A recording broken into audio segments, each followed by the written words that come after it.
buenas noches. Les doy una bienvenida a una nueva edición de Expediente Campo. Mi nombre es Cristian González y bueno, me acompaña en esta oportunidad, como siempre, en los controles Ruli Flores.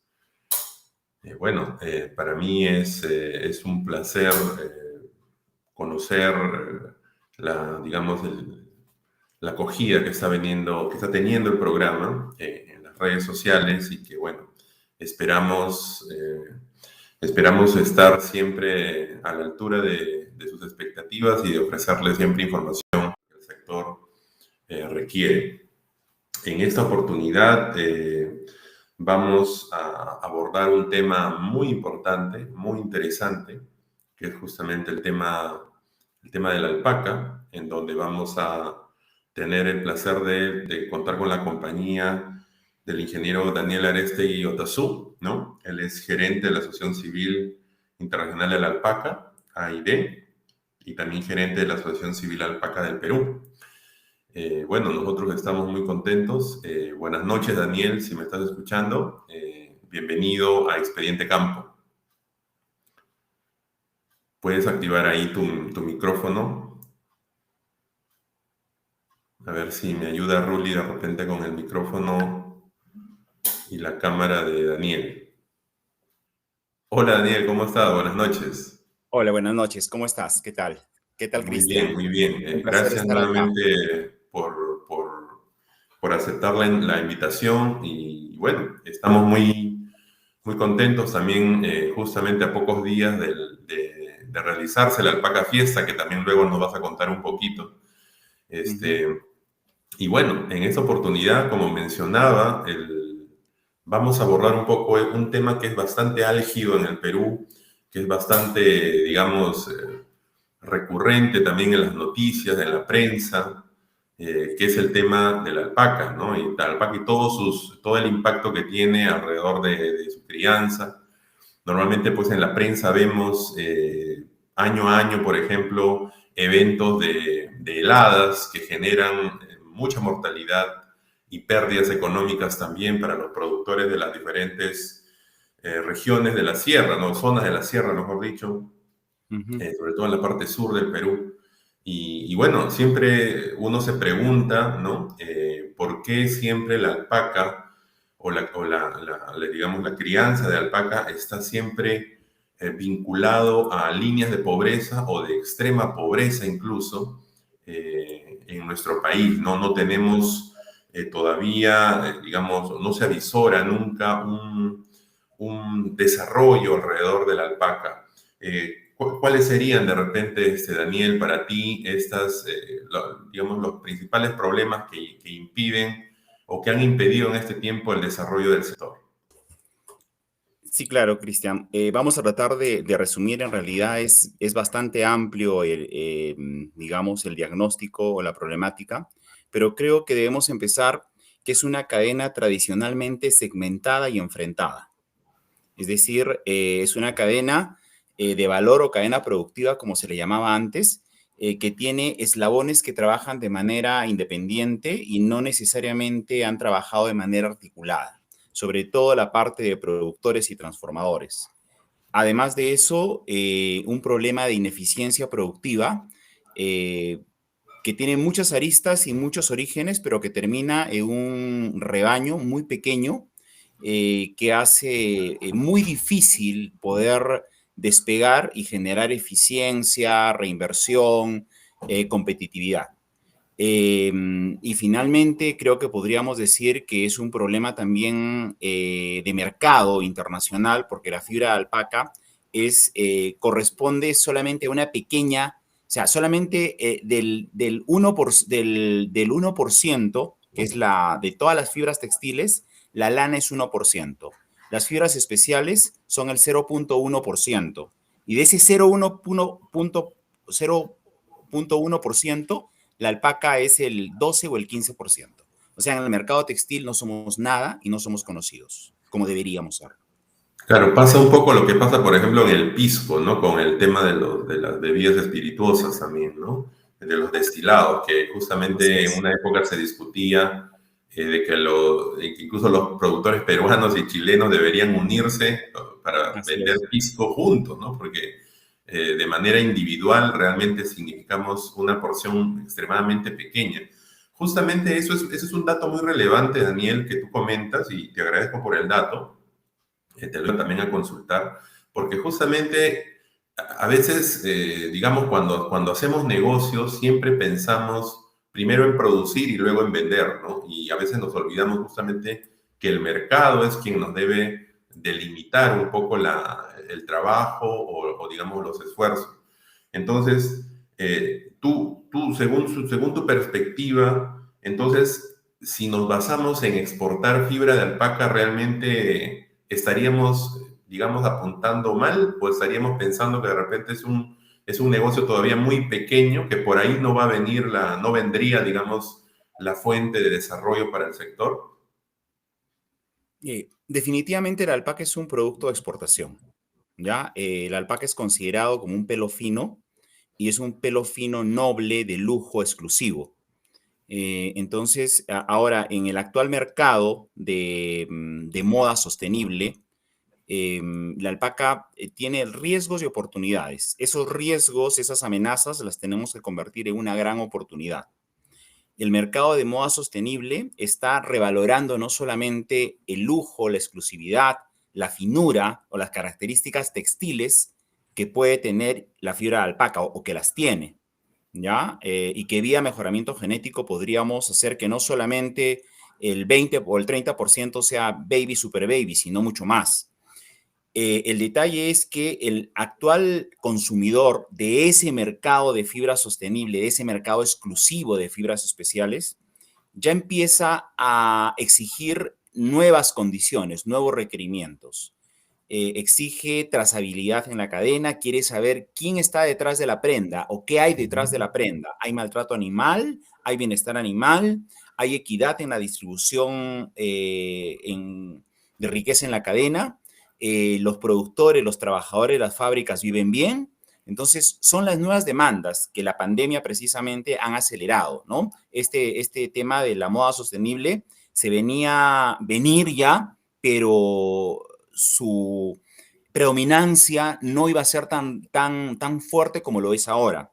Entonces, la pandemia y el actual contexto mundial ha generado una aceleración de este proceso y hoy en día la alpaca tiene una gran oportunidad, porque la fibra de alpaca, si realmente realizamos los estudios que se tienen que realizar, lo demostramos, lo vendemos bien, certificamos procesos, podemos lograr posicionar un producto que tiene características únicas en ese mercado exclusivo de lujo, en el mercado de fibras sostenibles. Es muy interesante lo que mencionas sobre el tema de la fibra. ¿Tú sientes que realmente, por ejemplo, la academia en el Perú, es decir, las universidades, realmente tienen claro esto? Porque a veces cuando uno ve, por ejemplo, las universidades, bueno, pasa no solamente en alpaca, sino también en otras producciones. A veces las líneas de investigación de repente no están muy acorde a esa realidad que tú estás comentando ahora, ¿no? Y generalmente las investigaciones van por otro camino o solamente se quedan, por ejemplo, en la parte de nutrición o en la parte de reproducción. A veces vemos, por ejemplo, trabajos sobre transferencia de embriones en alpacas, por ejemplo, en zonas de extrema pobreza, en donde uno piensa que de repente o es altamente improbable que el pequeño comunero o el pequeño productor pueda alguna vez implementar justamente un programa de transferencia de embriones porque realmente no tiene los recursos para, si en vacunos es costoso, imagínate en alpacas, ¿no? Debe ser más duro todavía. Entonces, ¿tú sientes que la academia no está caminando con el productor en el Perú? Sí, yo creo que es parte de lo que te decía al principio, ¿no? Esta fragmentación y dispersión de la cadena se refleja también en dispersión en los esfuerzos y probablemente algunos de ellos muy oportunos, muy pertinentes, pero otros todo lo contrario. Sucede que efectivamente hay universidades que tienen muchos recursos de canon minero, de regalías mineras, universidades nacionales que tienen Ujú. buenos recursos y en realidad es tan simple que no se contactan con otras universidades que ya han recorrido ese camino y vuelven a empezar de cero. o es que realizan investigaciones, y esto pasa en todas las materias, no solamente en el tema de Claro. camélidos, que la investigación y la academia apunta a los lineamientos de política de la misma universidad o del fondo concursable o del fondo de financiamiento. Y cuando debería ser al revés, o sea, debería estar en función a lo que necesita el mercado. Has tocado un tema muy importante, el tema de reproducción, transferencia de embriones, inseminación artificial, son tecnologías, son biotecnologías reproductivas, probablemente muy necesarias, pero en la práctica no lo son. En la práctica, en Australia, con toda la herencia tecnológica, innovación que han desarrollado con el ovino, han adaptado y han hecho lo mismo para la alpaca. Sin embargo, criadores con 1.500 alpacas, con 3.000 alpacas, no lo usan porque comercialmente es inviable. O sea, está bien como una publicación, resultado, pero comercialmente es que la investigación tiene procesos, ¿no? O sea, investigación básica, aplicada, adaptativa, luego viene el desarrollo tecnológico y más de, entonces, o sea, hay todo un proceso y que debe responder a las verdaderas necesidades de la cadena, de los actores directos, no solamente los productores, porque recuerda que el productor tiene que producir lo que el mercado requiere. ¿Y qué requiere el mercado en fibra de alpaca? Además de finura, que la alpaca no pique. Entonces, hay tanto que trabajar Ujú. por ese lado, ¿no? Sí, justamente a mí me parecería, por ejemplo, interesante que las universidades hicieran trabajo sobre finura de la fibra, ¿no?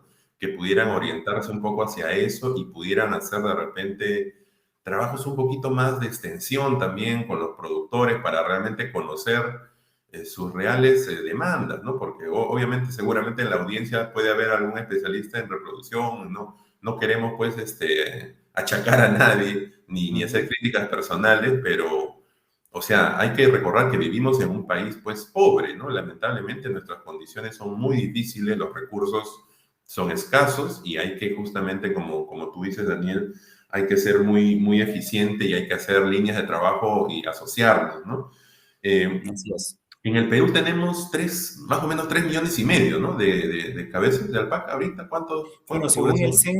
según el censo del año 2012, 3.7 millones, pero si revisamos las exportaciones que en promedio en los, digamos, en los últimos, digamos, no consideramos la pandemia, que es un año especial, pero del 2019 para atrás, 5 años, tenemos 7.000 toneladas que se exportan de fibra y esas 7.000 toneladas, si retrocedemos en eficiencia en transformación, las mermas, etcétera, a porcentaje de esquila, el promedio en libras, esquila vellón año, que son 3.8, 4, vamos a darnos cuenta que tenemos casi 6 millones de alpacas. Ujú, Y quienes verdaderamente manejamos y conocemos el sector, sabemos que en los últimos años se ha ido reemplazando ovejas por alpacas. O sea, tenemos menos población de ovejas y tenemos más población de alpacas. Igual, en el mercado están circulando cada año, en cada campaña, aproximadamente 180.000 quintales, entre 160 y 180.000 quintales. Eso corresponde a 6 millones de alpacas, otra vez. ujú, Entonces, ¿qué es lo que sucede? Que en los censos, el censo agropecuario, lamentablemente, es un censo de ujú, entrevistas. O sea, van ujú. y entrevistan al Claro. productor. Y lamentablemente, el pequeño productor de nuestra sierra está acostumbrado a no ser muy transparente en la información que brinda. Exacto. Esto duele decirlo, pero las Mm, ONGs, claro. las municipalidades, los programas sociales han mal acostumbrado a que el pequeño productor siempre diga, tengo problemas de heladas, de nevadas, soy un pequeño productor. O sea, mientras menos tenga, más me van a dar. Entonces, la Ujú, información que proporcionan no es la correcta. Una prueba de ello es que en el ranking de provincias, la provincia de Cayoma es la provincia con mayor población de alpacas a nivel nacional. Y yo creo que muchos de los expertos en este tema van a coincidir en decirnos que Cayoma puede estar entre las tres primeras, pero no puede ser la primera. O sea, debe estar Carabaya, luego ujú, Melgar, no, perdón, Lampa, Carabaya, Melgar, Canchis y después de repente podría estar Cayoma. Sin embargo, en el censo ese dato sorprende un poco porque acá en claro. la provincia de Cayoma hay un poco más costumbre de encuestas, de entrevistas, hay bastante presencia de ONGs Claro, que que hay están más data disponible de cada más idioma, data ¿no? disponible, la gente es un poquito más sincera porque sabe que en función a lo que diga también en los fondos concursables, por ejemplo, ahora sí tienes que ser sincero. Si dices que tienes Claro. menos alpacas, te dan un cobertizo, no te dan dos o te dan Ujú. menos cantidad. Entonces, creo que lo que necesitamos es una base de datos o un censo de alpacas, pero que verdaderamente vaya a obtener la información real de campo, ¿no? Ese dato que mencionas es muy relevante. Siempre hay un mito, y de hecho es una pregunta que yo le he querido hacer siempre a un experto en alpaca como tú, Daniel. El tema digamos, justamente de esos datos falsos que se manejan por años, ¿no? No son de ahora, ¿no? Y también Ujú, el tema del contrabando de los animales, ¿no? Se ujú. habla mucho de que, por ejemplo, se sacan animales a Chile, que se sacan a Bolivia. ¿Qué tan cierto esto es y digamos, qué números tú tienes? A ver, hace 15 años aproximadamente, cuando trabajaba en el Consejo Nacional de Camerios Americanos, hicimos dos estudios que son públicos. ¿Ah? Uno fue un diagnóstico y una evaluación de una investigación, podríamos decir, de lo que es el contrabando de alpacas hacia Chile. Y un estudio de mercado de reproductores a nivel internacional. Mira, yo recuerdo mucho, era funcionario de CONAX en ese entonces y muchos dirigentes alpaqueros con justo derecho vinieron y me dijeron por qué el gobierno peruano tiene que cerrar las exportaciones y tiene que prohibir, Ujú, si la alpaca es, ¿por qué no prohíben los caballos de paso, que son parte de la cultura? Y no, la exportación de caballos de paso no está regulada y en un libre ujú, mercado no deberíamos regularlo. Las alpacas ya salieron hace mucho tiempo. Tú dijiste muy bien, así como con el ujú, pisco deberíamos unirnos para posicionar el pisco. Igual, con los australianos, con los ingleses, con los norteamericanos, deberíamos unirnos para posicionar la alpaca. ujú.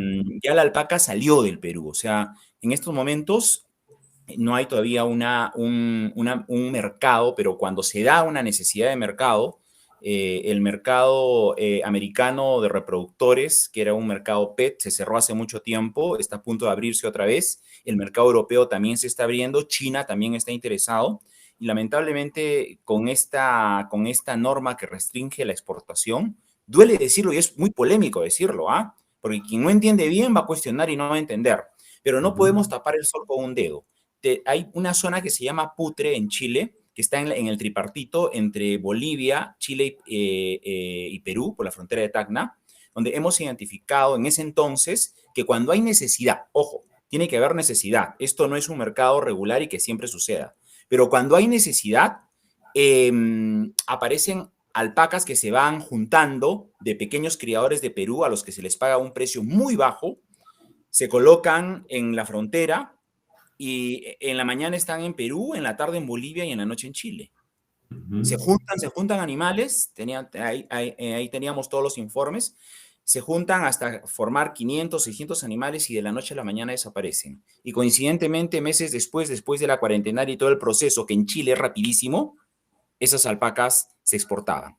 Entonces, cuando un país, digamos Suiza, tiene una necesidad o tuvo una necesidad, eso fue hace años, y venía a Perú y decía, quiero pagar un buen precio por animales de buena calidad a criadores para que reciban dinero para mejorar su condición y que puedan reinvertir. Muchos criadores me Claro, decían, yo vengo trabajando años en mejoramiento genético.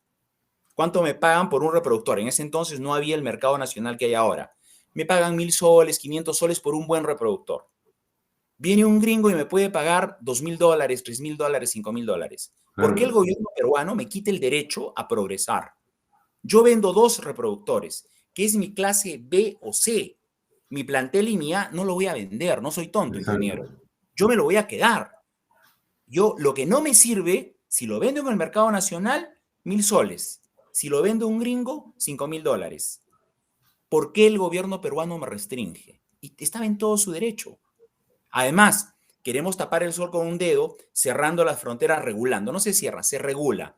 Pero esa Ujú. regulación genera burocracia, pérdida de tiempo, restricciones tontas, ¿no? Que no responden a la realidad del mercado y obligan pues a que el productor igual vaya por la ruta del contrabando. O sea, no podemos tapar la puerta y decir, voy a controlar en esta puerta, si es que las ventanas son ventanales abiertos Claro. en el que fluyen los animales y circulan sin ningún problema. Entonces, Claro, es un eso es tema muy algo que polémico. justamente, disculpa Daniel, es algo que Ujú, justamente no se entiende y más todavía con funcionarios en estos tiempos que, pues, que tienden al socialismo, que miran mucho a cerrar, a controlar, a cerrar mercados, ¿no? Lamentablemente el mercado, cuando uno lo quiere cerrar o controlar, siempre va a dar espacio a la informalidad, al contrabando, ¿no? O sea, tal de cual. todas maneras va a ocurrir, así le guste, o sea, por la buena o por la mala se va a dar, ¿no? Esa es la realidad, ¿no? Y justamente por eso quería tener tu opinión y gracias por ese comentario. Eh, Ujú, Hablemos un poquito de asociatividad. La ujú. asociatividad en el Perú se dice pues que siempre es un gran desafío. De hecho, nosotros los peruanos nos consideramos personas desconfiadas, ¿no? Que pensamos que siempre si el vecino quiere asociarse conmigo es porque me quiere robar o porque quiere, digamos, aprovecharse lo que yo tengo. Y a veces se frustran muchos esfuerzos de asociatividad. En estos años, en estos últimos tiempos, digamos, qué ejemplos podrías haber encontrado de asociatividad en el sector que permitan, por ejemplo, hacer un trabajo más empresarial? Mira, yo creo que una de las organizaciones más exitosas es las cooperativas del centro. Ahí tenemos a San Pedro de Orraco, Guayay, son 12 cooperativas, estas dos son las más representativas. Luego tenemos a Copecán, un modelo cooperativo transformador, innovador y nuevo, que ya está vigente en el mercado 12 años aproximadamente. Y luego tenemos la Rural Alianza, ¿no? El centro de producción Ujú, alpaquero más grande del mundo, con 40.000 alpacas. Mm, este es un tema que precisamente una compañera mía de Ascalpe lo está tomando como propuesta de tesis en la maestría de innovación para el desarrollo rural de la agraria, y es ujú, precisamente identificar los factores de éxito. Y conversábamos y empezábamos a divagar sobre cuáles eran esos factores de éxito. Yo creo que tiene que ver con los resultados que obtienen. El productor alpaquero y el ganadero, el agricultor en general, busca resultados en el corto plazo. Entonces, cuando se dan resultados en el corto plazo, cuando hay transparencia en la rendición de cuentas, eh, yo creo que eso empieza a generar confianza. Dos, no hemos identificado todavía, en Copecán lo tengo clarísimo, porque hemos trabajado con ellos en algún momento también. Ellos tienen un programa Presidente, que es un programa que garantiza la continuidad de las políticas de la institución. El mayor problema que tenemos con las asociaciones de productores, con las cooperativas, organizaciones que surgen, es que tú haces acuerdos con una dirigencia y así como sucede con las municipalidades, ¿no? O con los ministerios, que cambian las cabezas, inmediatamente cambia todo, borrón y cuenta nueva y desconocen todo lo anterior y todo lo ujú. anterior estaba mal, sucede exactamente igual y peor en los intentos de asociatividad de los productores alpaqueros. Entonces, el programa Presidente de Copecán lo que hace es garantizar esa sostenibilidad. En las asambleas se presentan los candidatos, esos candidatos durante un periodo de tiempo, no recuerdo si son 2 o 3 años, se forman. O sea, su Ujú, programa Presidente forma a los candidatos ujú, en gestión de recursos humanos, en competitividad, mercado, tributación, planeamiento estratégico, presupuestos, todo, y logra y finalmente sustentan ante un directorio empresarial su plan de gobierno y reciben una nota y luego eso se presentan a la asamblea preparados, todos preparados con sus notas, con su plan de gobierno y la asamblea elige sobre dirigentes competentes y que garantizan la continuidad de los lineamientos de política a largo plazo. Entonces, al parecer, ese es un elemento muy importante en favor de la asociatividad, pero definitivamente mantener política, rendición de cuentas y confianza y mantener confianza creo que son los grandes retos de la asociatividad, no solamente en el tema alpaquero, creo que en ujú. cualquier actividad agropecuaria. Es verdad. Y hay algunas otras organizaciones un poco más pequeñas de las que nos has mencionado que también podrían estar caminando hacia una experiencia similar de asociatividad. Sí, el Spartacusani, por ejemplo, ¿no? Tan Ujú. cuestionado, tan reconocido, cuestionado, criticado, alabado. El Spartacusani es una organización que, no sé cuál es la cantidad, creo que son 40 copios que llevan haciendo de manera continua. No es precisamente una organización nueva, sino es una asociación civil sin fines de lucro, una asociación de criadores.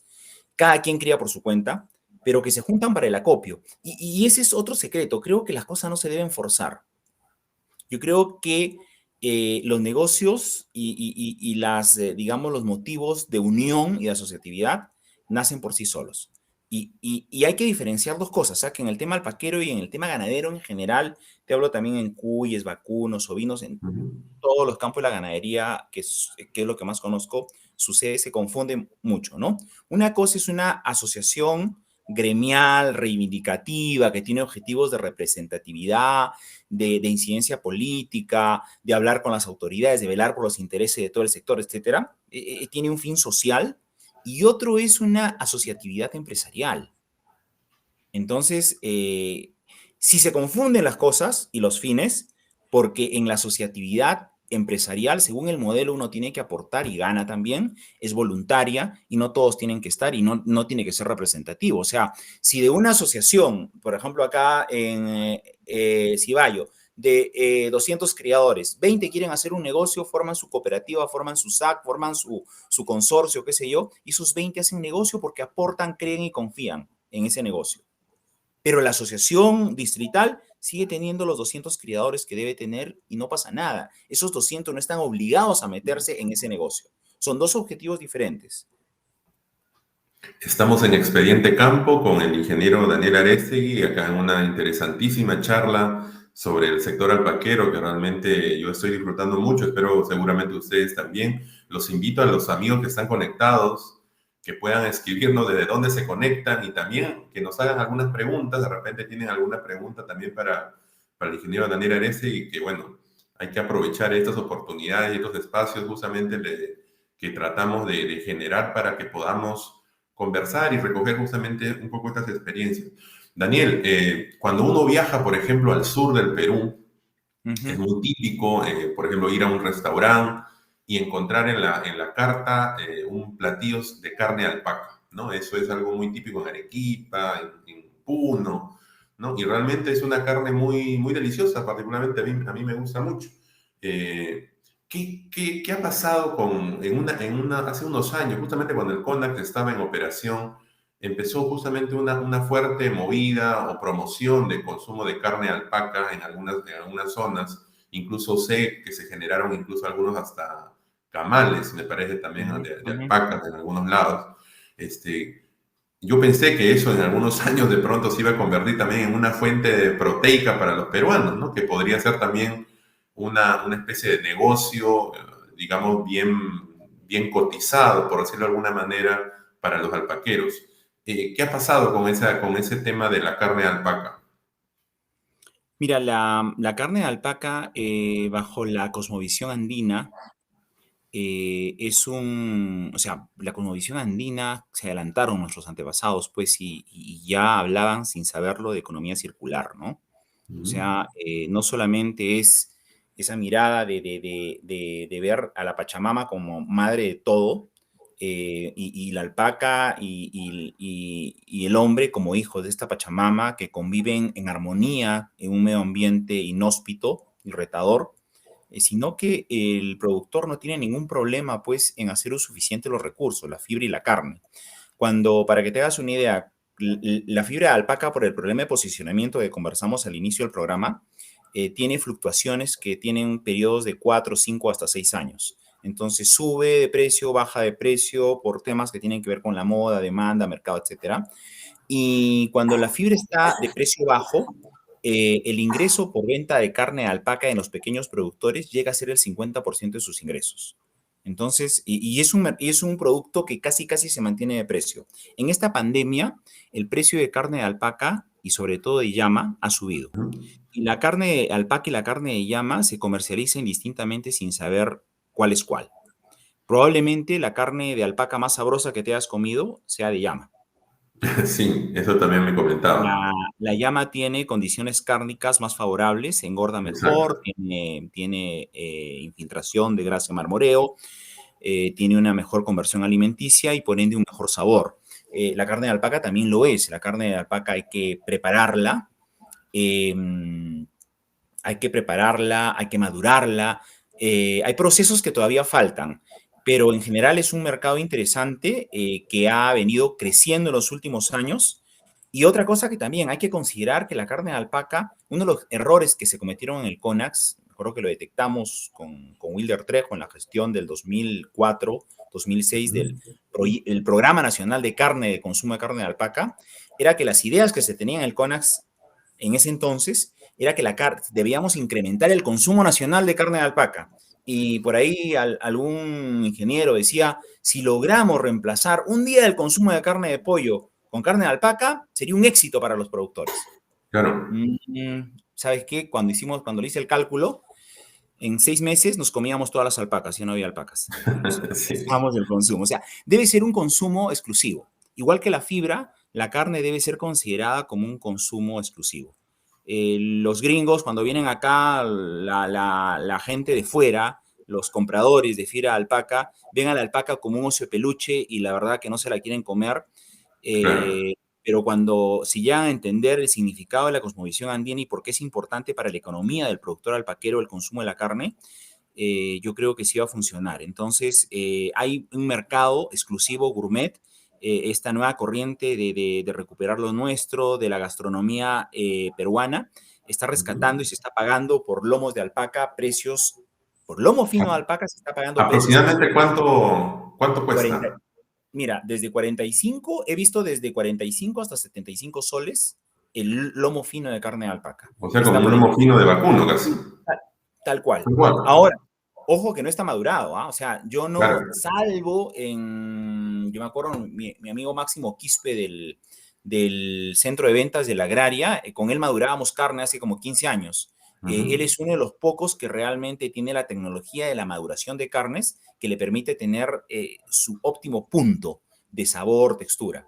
Entonces, el tema de carnes es otro tema, mire, es muy Ujú. amplio, muy interesante, pero siempre que converso con productores, les recomiendo apunten a mercados exclusivos con cortes exclusivos, ¿no? ¿Y se han Lomo, generado camales especiales para alpaca? ahí estamos en problemas. Mira, aquí en Arequipa, que es la realidad que más conozco, estamos a punto de certificar 3 camales, declararlos autorizados como SENASA, y el Ujú. problema está en que, o sea, tenemos un problema con los camales y los camales de animales de abasto a nivel nacional, no solamente la alpaca, en casi todos, y más aún la alpaca, no están certificados y acreditados por SENASA. Hay problemas de cadena de frío, hay problemas Ujú. de ahora el tema del tratamiento de los residuos sólidos y líquidos, Claro. ubicación. Entonces, tenemos todo un reto todavía como gobierno central regulando. Ahora tenemos el tema del bienestar animal. Ujú. Según el reglamento de SENASA, el puntillazo es válido Claro. en los pequeños camales. El estándar de bienestar, todos los estándares de bienestar animal a nivel mundial prohíben explícitamente Claro. el puntillazo. O sea, el Sí, bueno, es una proceso es muestra de nuestro atraso. aturdimiento de huello, ¿no? Ujú. Entonces, ese tema de verdad de la carne es sumamente complejo, sumamente complejo. Y la legislación sobre el tema de la alpaca, yo recuerdo justamente cuando el CONAX estaba en funciones, se generó mucha legislación alrededor de la alpaca. ¿Eso ha avanzado en estos años? ¿Hay justamente más normativas alrededor de la Mm, alpaca? Yo debo reconocer, en ese entonces yo era funcionario público, uno de los grandes errores que comete el sector público a veces o los funcionarios es que queremos regular y controlar todo. Por Ujú. ejemplo, quisimos regular temas de mejoramiento genético. Yo creo que no se regulan ni controlan. Lo que sí debe tener, y hemos estado precisamente hace poco en conversaciones con los nuevos funcionarios de la Dirección de Ganadería del Ministerio de Desarrollo Agrario, y con mucho gusto hemos encontrado coincidencia en que la Dirección de Ganadería debe definir la política, la orientación, ¿no? En el mejoramiento genético se debe decir, ¿no? Lo que queremos es afinar fibra, pero también tener vellones densos para que el productor para que no solamente la cadena de valor gane con la finura, sino que el productor tenga un vellón más pesado por densidad y finura combinada. Entonces, necesitamos políticas que definan hacia dónde vamos, que le digan a las universidades qué debe investigar, porque eso es lo que necesita el mercado, que le digan al INIA qué debe hacer, que le digan al SENASA qué debe regular, o sea, distribuir las funciones en función a un norte de mejoramiento genético de la alpaca en el Perú. Entonces, pero esas normas reguladoras de que te prohíbo, te controlo, que esto es así, que esto es así, nos generan entrampamiento, porque el mercado es ágil, el mercado cambia y estamos pasando de la finura al factor de confort. Y hasta que modifiquemos el decreto supremo, el reglamento y todo, se nos pasó el tren de la oportunidad de mercado. Yo quiero hacer, no quiero pues pasar todavía las preguntas sin no antes preguntarte también el tema justamente que mencionamos al inicio, el tema de las heladas, ¿no? Que golpean año a año y que realmente se trabajan siempre con cobertizos, ¿no? Esa es un poco la estrategia. ¿Realmente esta estrategia funciona o es simplemente, digamos, un paliativo, digamos, porque, por ejemplo, uno ve la ganadería en zonas del hemisferio norte, por ejemplo, ¿no? En el invierno, en donde realmente el ganado, los animales duermen realmente en establos, cerrados, ¿no? No en cobertizos, ¿no? Entonces, ¿qué reflexión tienes alrededor de esta estrategia de los cobertizos? Yo creo que deberíamos hablar de gestión de riesgos en cambio climático, ¿no? Las heladas y las nevadas, mal llamadas friaje, porque el friaje ocurre en la selva realmente, en la época de Exacto. junio, ¿no? Las heladas y nevadas, como consecuencia del cambio climático y el calentamiento global, se están dando de manera inusual en épocas en las que no debería darse. Se presentan más largas, más intensas de lo habitual, y esto ha generado o viene generando problemas, pero cuando ya tú ves que o sea, cuando ya lo habitual se convierte en regular, ya no es una emergencia. Entonces, ya deberíamos trabajar de manera preventiva. Se ha pensado que los cobertizos, así como tal, como cobertizos, pueden ser la solución. Pero en realidad, si tú recorres, por ejemplo, la Sierra Central, siempre hablo de Pasco, porque Pasco ha heredado una cultura ganadera del ovino, las grandes haciendas que generaron Ovejeras. Junín, o sea, se han desarrollado y los hijos de esos ganaderos o los ganaderos o los trabajadores de esas haciendas recibieron ganado con los fondos rotatorios, ganado alpaquero, han reemplazado a la oveja y hoy en día están manejando de manera muy eficiente la alpaca. ¿A través de qué? Cercos, potreros, pastos cultivados, manejo de agua, siembra, cosecha de agua, etc. Y eso garantiza ¿qué? Una buena alimentación. Mira, no hay registro de las épocas incaicas y preincas de cobertizos, o sea, sí había galpones, pero no para toda la población, solo para los animales enfermos, los de mayor necesidad. Por un tema de bienestar animal también correspondería hacerlo. Pero las alpacas que se mueren en las épocas de nevada y helada no se mueren de frío, se mueren porque no están preparadas, no están en una condición nutricional adecuada. Eso debilita su sistema inmunológico Inmunológico. y termina en abortos, enfermos, que vienen derivados entonces de una mala alimentación. Entonces, en la Sierra Central ocurren nevadas, ocurren heladas, sin embargo, como tienen pasto cultivado, están utilizando heno ensilado inclusive de avena, La avena. están preparados. Y yo he visto las alpacas en plena nieve, bien sentaditas, ¿no? Se sientan precisamente para que no se moje el suelo, están bien nutridas, pasa 2, 3 días, comen un poco de heno y no pasó nada. Pero si la alpaca está debilitada porque está en pleno estiaje, no está comiendo bien, encima el productor no ha prevenido porque de repente está acostumbrado a que la municipalidad siempre le regale, le dé cosas, ahí se genera un tema de dependencia también, ¿no? Un tema de dependencia cada año, ¿no? Hay friaje, ya van a regalar las pacas de heno, van a regalar medicinas, ¿no? Y los cobertizos, extrañamente, pues siempre los vemos en los mismos lugares de pie de carretera, ¿no? Y el Ujú. cobertizo tiene que ser pensado. Ahora, no estoy negando que el productor alpaquero no necesite infraestructura, pero lo que necesita es un modelo de infraestructura de uso múltiple. Como ya estoy viendo que muchos ONGs, productores lo están haciendo. Es un cobertizo que a la vez funciona como playa de esquila, que a la vez funciona como almacén de Ujú. forraje. Atrás están los módulos de empadre. Entonces, infraestructura necesitamos, pero no es la solución o no es la verdadera solución sostenible para los temas de estos eventos climáticos adversos que nos ha generado el cambio climático. Bueno, Daniel, muchas reflexiones realmente de esta entrevista, te agradezco mucho. Quiero que pasemos a las preguntas. Por favor, Ruli, ayúdame con las preguntas para que podamos responderlas un poquito, para que no se nos quede corto al final, porque también vamos a presentar el Alpaca Fiesta, ¿no? Hay un material que tenemos, que queremos compartir también con ustedes. Ahí tienes la primera pregunta de nuestro amigo Enrique Michaud. Enrique, un abrazo. Una pregunta, dice Enrique, ¿crees que las imprecisiones del censo sean solo responsabilidad de los criadores o quizás haya un sesgo en la metodología?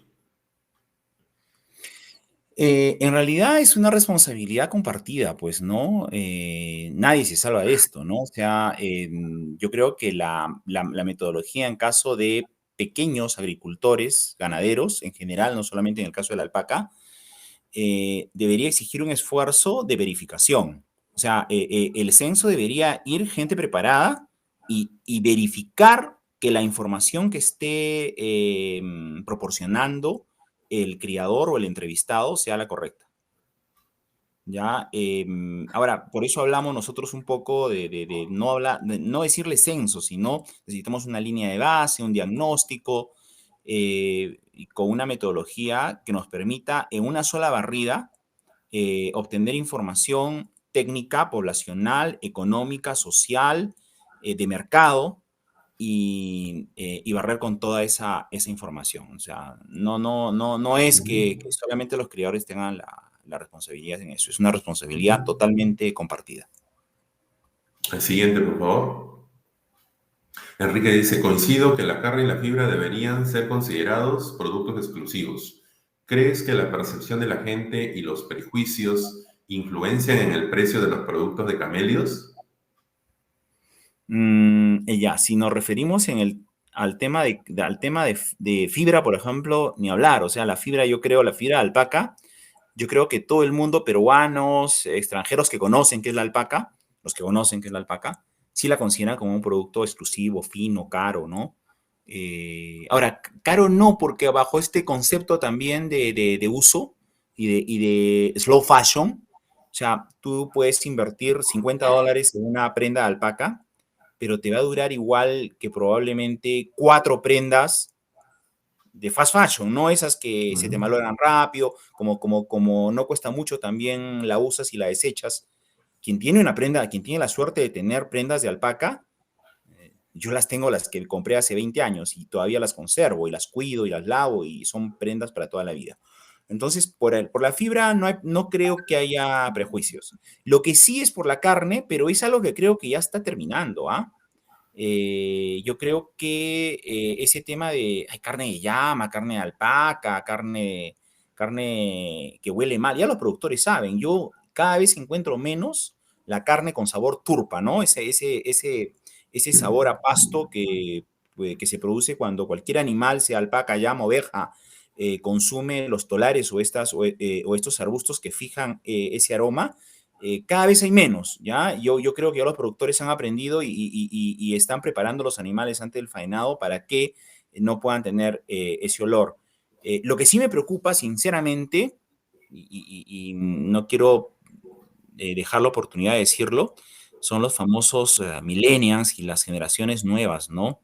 De chicos que en realidad es el nuevo mercado que está cuestionando el consumo de carne, está cuestionando el consumo de origen animal, y son modas y percepciones que vienen a veces de fuera, y yo creo que ese es un reto, ¿no? Ese es un reto. Dentro de 20, 30 años, esas personas son las que van a decidir los hábitos de consumo, y ahí sí me preocupa porque se han distorsionado muchas percepciones sobre la humanidad en general y sobre el verdadero aprovechamiento. Y hablo de la ganadería en general, que está siendo tan cuestionada y que hay muchas medias verdades y medias mentiras detrás de lo que produce la ganadería, ¿no?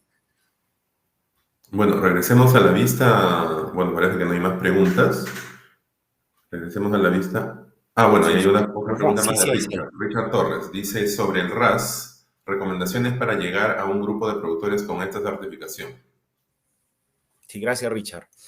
Bueno, sí, pues el RAS es el Responsible Alpaca Standard, el estándar Ujú, responsable de la alpaca.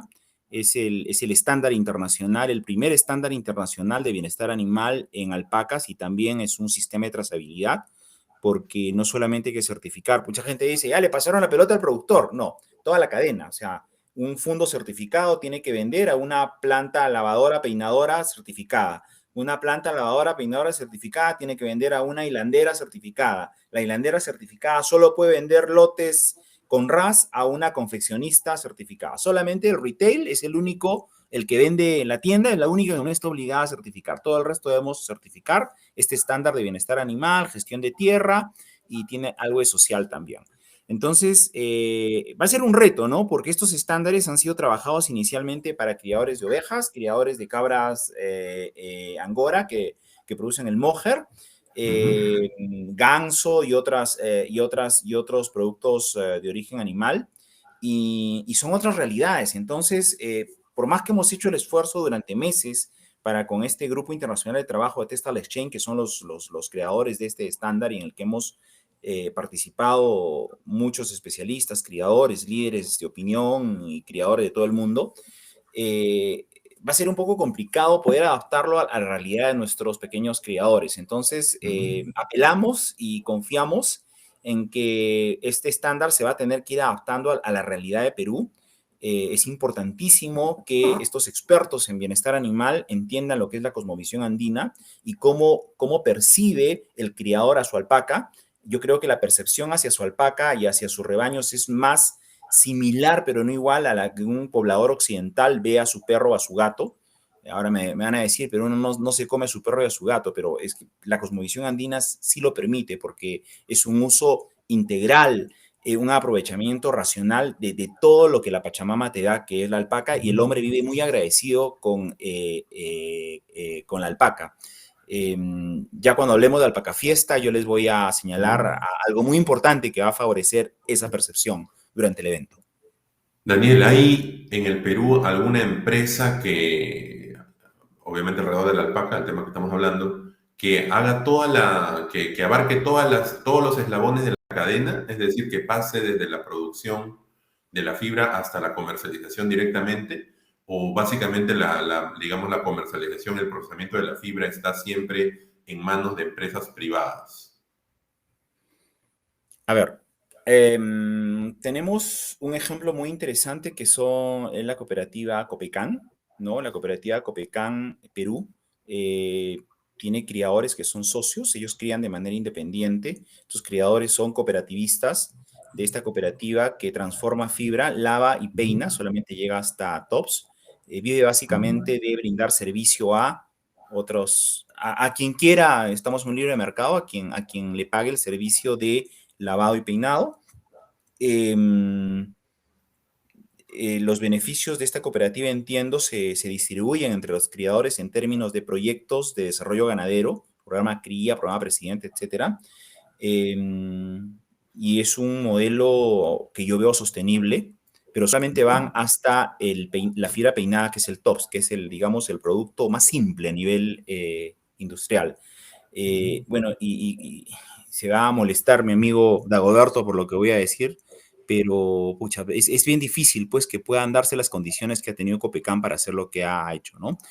Muchos intentos de cooperativas, grupos de productores que han incursionado en la transformación han fracasado por múltiples motivos. Es muy complejo el proceso de transformación. Hay barreras tecnológicas muy altas y de comercialización.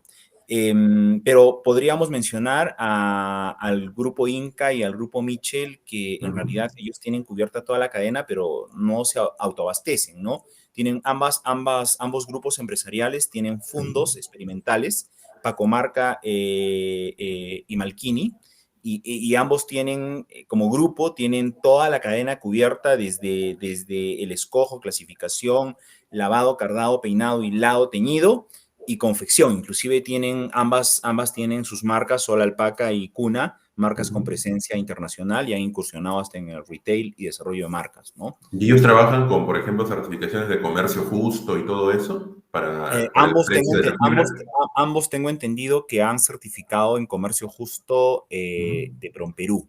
Es un comercio justo al Fair Trade Perú.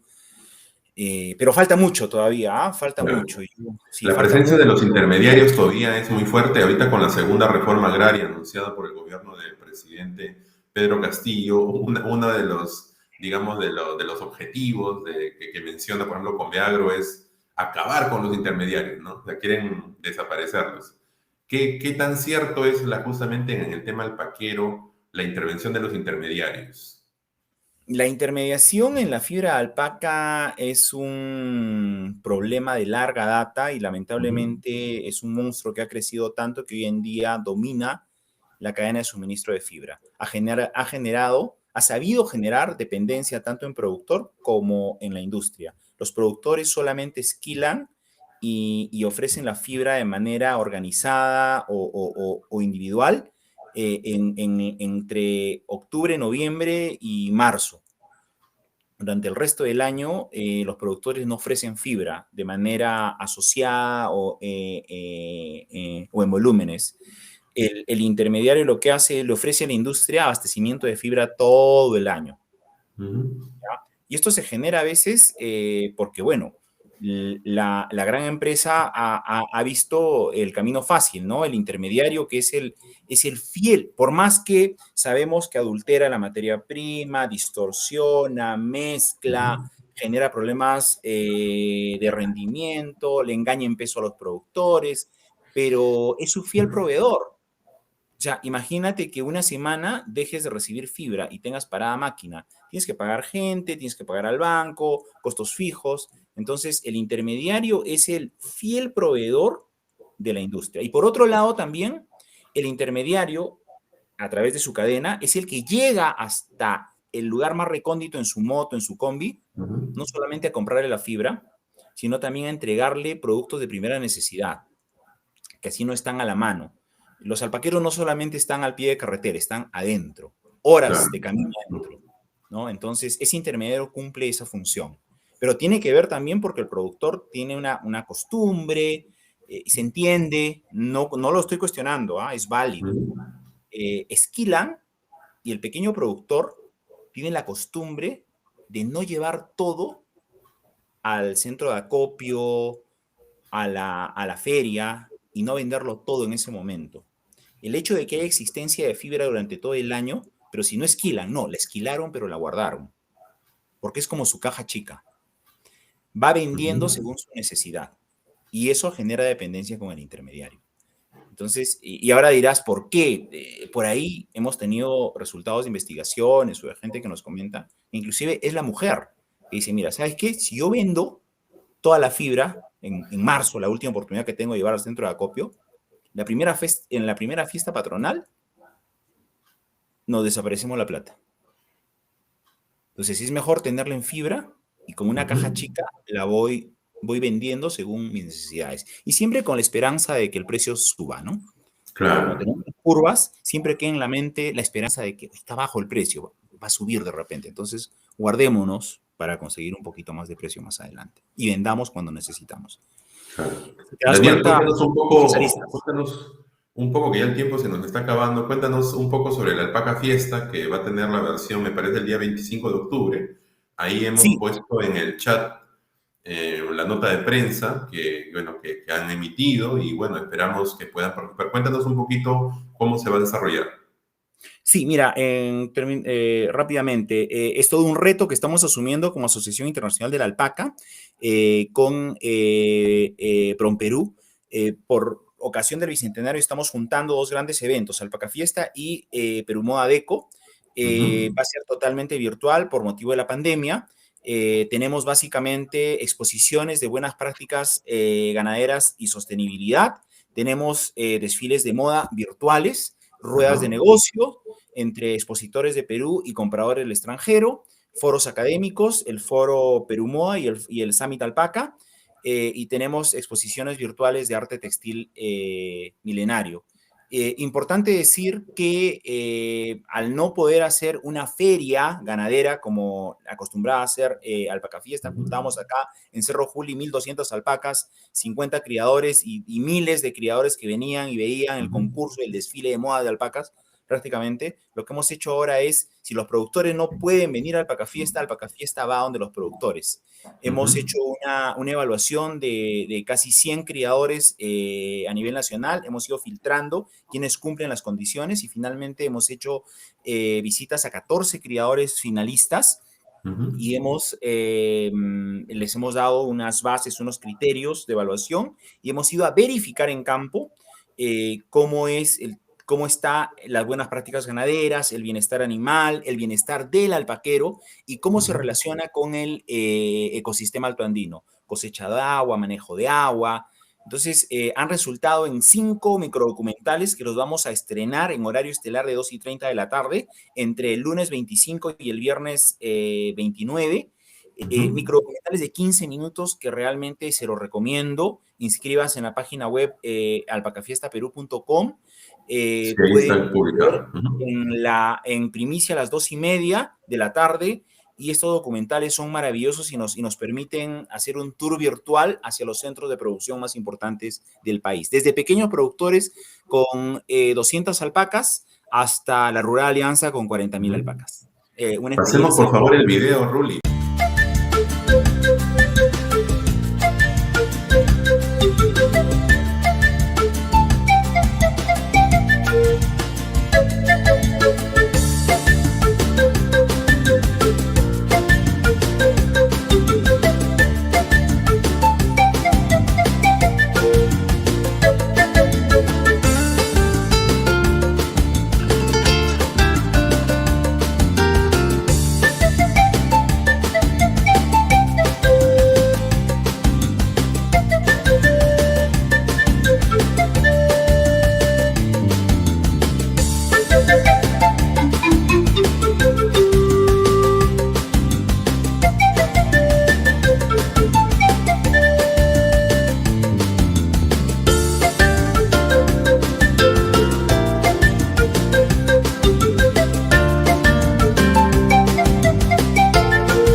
Bueno, ahí tuvimos el video promocional.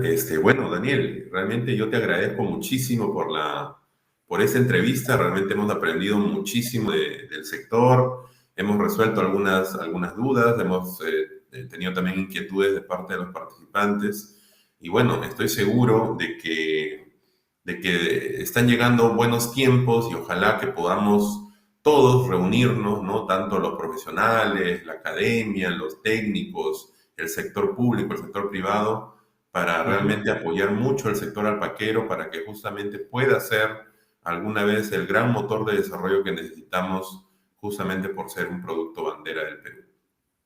No sé qué palabras finales tienes. Bueno, Cristian, muy agradecido por la oportunidad. Te felicito por tu programa, sé que está teniendo mucho éxito, a disposición para futuras entrevistas. Hay mucho que contar, el tiempo, como me decía, nos ha quedado corto. Y los invito, por favor, a seguirnos en redes sociales, Alpaca Fiesta Perú, en Instagram, en Facebook, y si quieren registrarse, por favor, en alpacafiestaperú.com, nuestra web. Los invito a disfrutar de la Alpaca Fiesta 2021. Sí, todos estamos invitados a la Alpaca Fiesta y hay que ser, como digamos, como peruanos, ¿no? Tener siempre, como si bien puesta la camiseta y bien puesta también la camiseta de la alpaca, ¿no? Nuestro gran producto bandera. Un abrazo, Daniel. Gracias otra vez.